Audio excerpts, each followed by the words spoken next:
Honesty is the best policy. খুবই সত্য কথা। Welcome to my channel. আজকের লেসনটা lecture 23, topic changing speech or passage narration. Passage narration board question. আগের লেকচারগুলোতে কিন্তু আমি নারেশন এবং প্যাসেজ নারেশনের যাবতীয় রুলসগুলো দেখিয়েছি।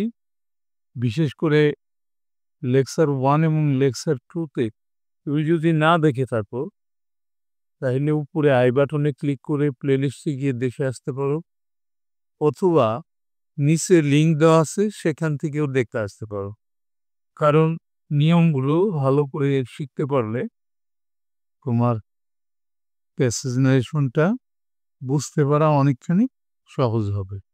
স্ক্রিনে যে প্যাসেজ নারেশনটা তোমরা দেখতে পাচ্ছ, এটা বোর্ডে আসছে, ইম্পর্টেন্ট, এবং এই প্যাসেজ নারেশনের মধ্যে অনেকগুলো নিয়ম তুমি শিখতে পারবা, কভার করবে। প্যাসেজ নারেশন করার আগে তোমাকে অবশ্যই পুরো প্যাসেজটা ভালো করে পড়তে হবে, দেখতে হবে কে কার সাথে কথা বলতেছে এবং কোন ধরনের সেন্টেন্স এখানে ব্যবহার করা হচ্ছে। তাহলে আমরা প্রথমে পড়ে নিই।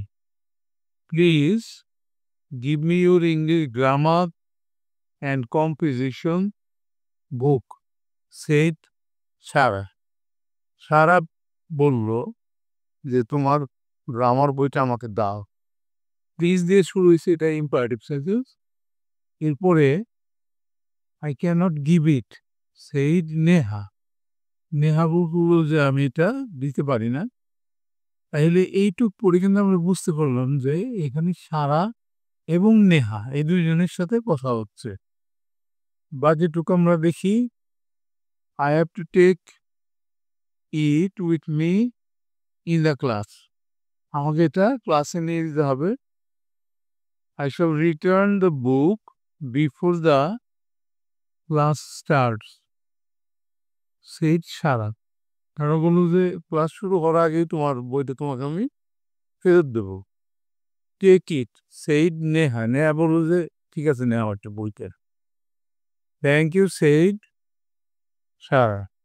সারা বলল ধন্যবাদ তোমাকে। এখানে প্রথম সেন্টেন্সটা প্লিজ দিয়ে শুরু হয়েছে, এটা ইম্পারেটিভ সেন্টেন্স। প্লিজ থাকলে কিন্তু আমরা সেইডটির পরিবর্তে রিকোয়েস্টেড বসাই, আর ইম্পারেটিভ সেন্টেন্সে কিন্তু কনজাংশন টু বসে এবং টেন্সের কোনো পরিবর্তন হয় না। তাহলে আমরা সেন্টেন্সটা করা শুরু করি। তাহলে কে কাকে বললো এটা তো আমরা বুঝতে পারলাম। সারা বলল কাকে বলল? নেহাতে, তাই না? তাইলে Sara requested Neha conjunction to give নিয়ে আসে ফার্স্ট পারসন, চেঞ্জ হবে সাবজেক্ট থেকে। সাবজেক্টে আছে কিন্তু সারা। তাহলে সারার পরিবর্তে বসবে বা হাত। দেখুন নিয়ে আসে, এই ভার ব্র্যাকেটে দেব আমরা এস। যেহেতু এই হাতটা বসালাম সারার পরিবর্তে, ইয়োর তোমার সেকেন্ড পারসন, তাইলে নে হাত। তাইলে হবে হাত ব্র্যাকেটে দেবো আমরা এন। এই হাতটা বসেছি নেহার পরিবর্তে। আর ইংলিশ গ্রামার অ্যান্ড কম্পোজিশন বুক। একটা সেন্টেন্স কিন্তু আমাদের হয়ে গেল। আরেকবার দেখি আমরা একটু। দেখো এখানে হাতটা, এই হাতটা হলো কিন্তু এই যে মেয়ের পরিবর্তে আমাকে, মানে সারাকে। আর এই হাতটা হলো ইয়োর তোমার সেকেন্ড পারসন, সেলস হবে অবজেক্টিভ। অবজেক্ট আছে নেহা, নেহাত মানে তার। এই কারণে আমরা এন ব্যবহার করলাম। আর গিফটে কিন্তু গিভই রইল, যেহেতু ইম্পারেটিভ সেন্টেন্সে টেন্সের পরিবর্তন হয় না। কনজাংশন টু বসলো ইম্পারেটিভ সেন্টেন্সে। এরপরে সেন্টেন্সটা কি বললো? I can not give it, সেই নেহা। চাইলো আর নেহা উত্তরে বললো, তাহলে নেহা রিপ্লাইড দ্যাট আই আসছে ফার্স্ট পার্সন সেন্স হবে সাবজেক্ট থেকে নেহার থেকে, তাহলে হবে শি, ব্র্যাকেটে হবে এ নেহা, ক্যান আছে তাহলে হবে কুড নট গিভ, ইট আছে ইটও বসাইতে পারি, দ্যাটও বসাইতে পারি। দ্যাট বসালাম আমরা, দ্যাট নেহা বললো যে আমি সেটা দিতে পারবো না, কেন দিতে পারবো না, এখানে এখানে কিন্তু ব্যাখ্যা দিল, I have to take it with me in the class, যেহেতু আমাকে সেটা ক্লাসে নিতে হবে।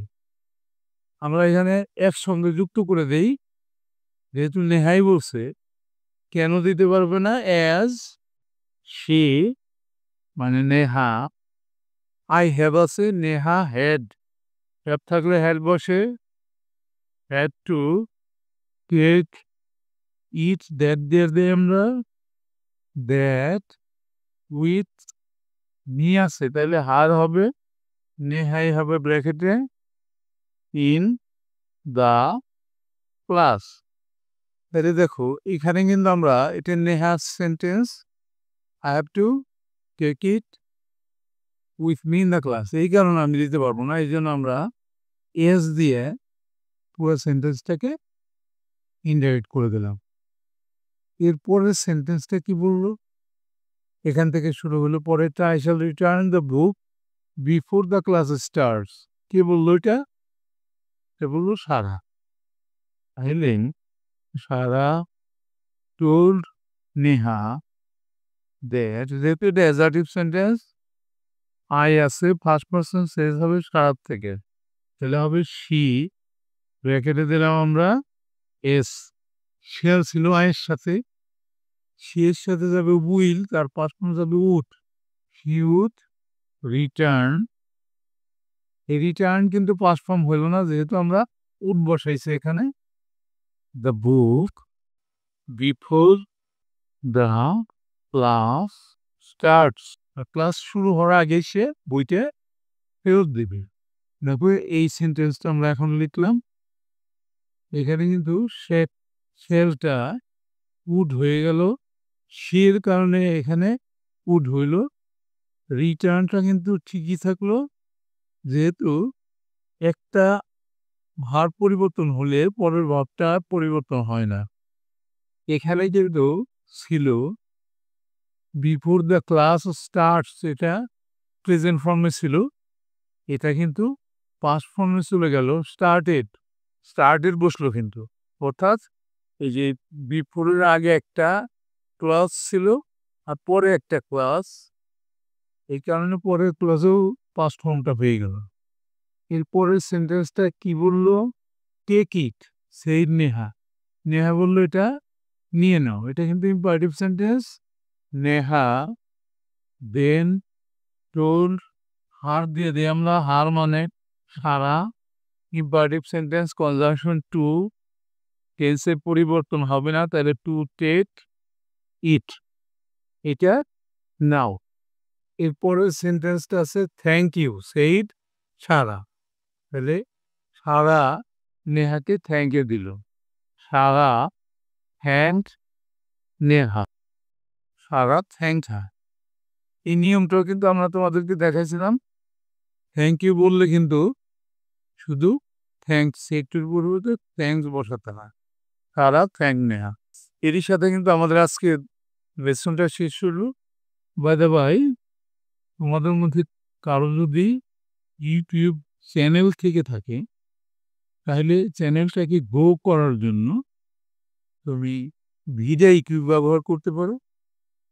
আমার এই ভিডিওর নিচে ডেসক্রিপশনে লিঙ্ক দেওয়া আছে, সেখান থেকে তুমি ভিডিআইকিউ নিয়ে নিতে পারো। ঠিক আছে, thank you for watching, see you next.